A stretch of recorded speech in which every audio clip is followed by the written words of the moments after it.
Hi Libra, kumusta po kayong lahat? Okay po yan Libra, maraming salamat po sa walang sawang pagsubaybay sa ating pong mga reading. And kung ikaw ay bago pa lang sa ating channel, mag-subscribe na po kayo, then i-click mo na rin yung ating notification bell para lagi kang updated sa ating mga bagong upload. And guys, sa mga interested pala sa ating private reading, nasa description box below lang po yung link. Message nyo lang ako guys. So by the way, tingnan natin. Libra. Tingnan natin ano ba yung mga possible na ganap sa inyo this week. Libra, Sun, Moon, Rising, and Venus sign. Libra, Sun, Moon, Rising, and Venus sign. Start each day with the positive thoughts and grateful heart. Okay, so ayan. Yung pagpasok guys ng week na to, parang sinasabi lang na ialis mo na yung mga negative. Gumawa ka ng mga bagay na sasang-ayon at makakatulong naman sa inyo. Okay? Sasang-ayon sa iba kasi maganda yung ginagawa mo. So, sinasabi lang guys, pagpasok ng week na to, start mo yung araw na yan ng positive para mas, mas pasukin ka ng blessing and syempre maging grateful ka sa mga bagay na meron ka. Kasi siguro may mga Libra dito na medyo medyo stress kasi may mga bagay na parang hirap kayong i-overcome. Hirap kayong lampasan yung problema na yan. Pero kung sisimulan mo daw yung sarili mo dito na kahit paano maging grateful ka. Hindi naman para ikumpara natin sa iba kasi pangit nga yun, di ba? Pero isipin mo, ngayon kahit paano nagkakaroon ka ng blessing. Yung iba mabagal yung blessing nila. Yung iba late yung blessing nila kung kailang matanda na sila. Pero ikaw siguro, maaga mo na siyang nakukuha. So be grateful na lang guys na kahit paano ay 'di ba? Nauna ka sa pila or pwede kasing nasa chart mo rin 'yan kung bakit mo nakukuha bigla tong mga blessing na to. Na pwedeng guys na nagiging medyo nagiging ungrateful ka kasi pwedeng nanawa or pwedeng baka na-overwhelm ka na or pwede naman guys na wala na bang bago, parang gusto mo na ng something na bago. Okay, tignan pa natin. Libra, Sun, Moon, Rising, and Venus sign. Libra, Sun, Moon, Rising, and Venus sign.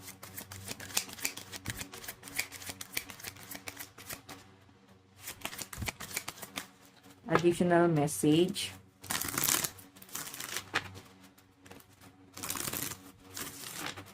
Para kay Libra.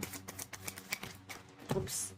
Meron tayong Apprentice of Gems, Efficiency. So, yan Ace of Pentacles. 'Di ba? Sabi ko sa inyo kung sisimulan mo talaga yung pagiging positive, pero syempre kailangan balance pa rin. Okay, baka naman kahit mabigat na yung problema, masyado ka pa rin nagiging positive. Balance pa rin. Nandun pa rin sa point na, yes, nandiyan yung problema, pero iisipin mo pa rin na, kaya to, malalampasan to. Hindi yung parang tatalikuran mo yung problema mo. Kumbaga, i-appreciate mo siya na parang, malalampasan ko to, hindi to tatagal, ma-overcome ko rin tong bagay na to. So, 'di ba, yung pagiging positive mo dun sa sitwasyon ang magbibigay sa inyo guys ng law of attraction kung bakit makukuha mo tong Apprentice of Gems. Okay, Ace of Pentacles. Blessing. So, pwedeng meron kang magiging big amount of money this week. Magiging maganda yung yung financial mo ngayong week na to. Tignan natin additional message.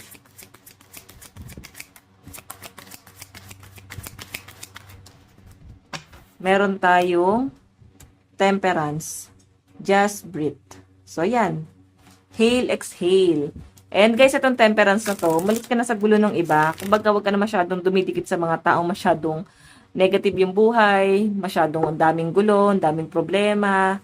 'Di ba? Piliin mo yung sarili mo, 'di baling isipin nila na madamot ka, 'di baling isipin nila na selfish ka, naman, at least nilagay mo sa safe yung sarili mo. Kumbaga, maaga mong ina-isolate yung sarili mo, Libra.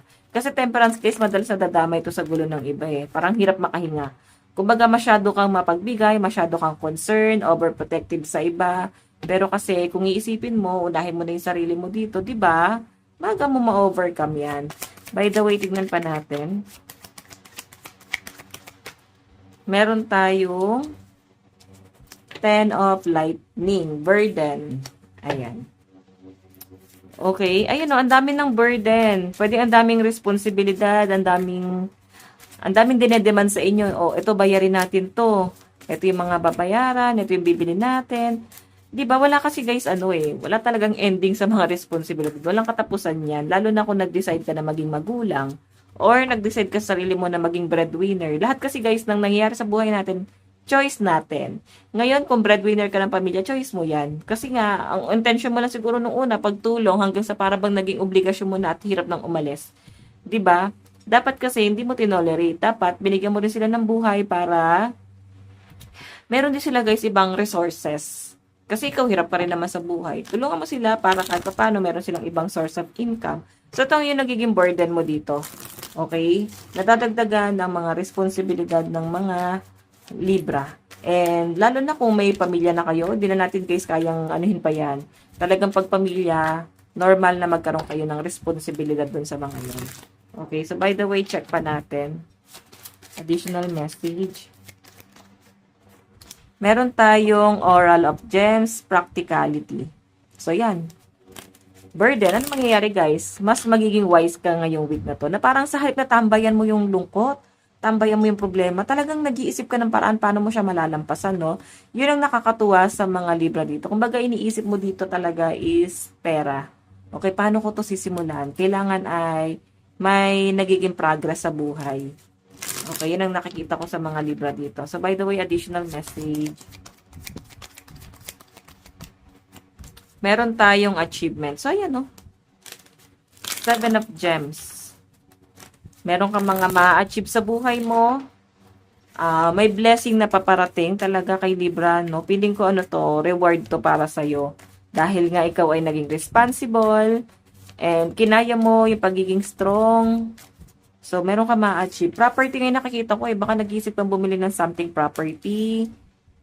Ayan. Pwede guys, ano ba, sasakyan, bahay, or lupa na pwede mong ma-achieve ngayong week na to, no? I know, may mga opportunity na magbubukas sa inyo. Actually, nasa inyong harapan niya na talaga yung mga opportunity. Yun nga lang, more on action. Kailangan mo ng hakbang. Kailangan mong kumilos. Ngayon, kung ikaw ay walang ginagawa, nakastuck ka lang, hindi mo makukuha tong opportunity na to. Kailangan mo talaga guys ng galaw dito. Okay? Legacy ay may agawan pa something. May agawan pa guys sa mga ari-arian. Pwedeng pamana. Ayan. Though hindi na siguro kayo guys para makipag-agawan. Pero magkakaroon ka ng plano dito. Oh. Tingnan pa natin.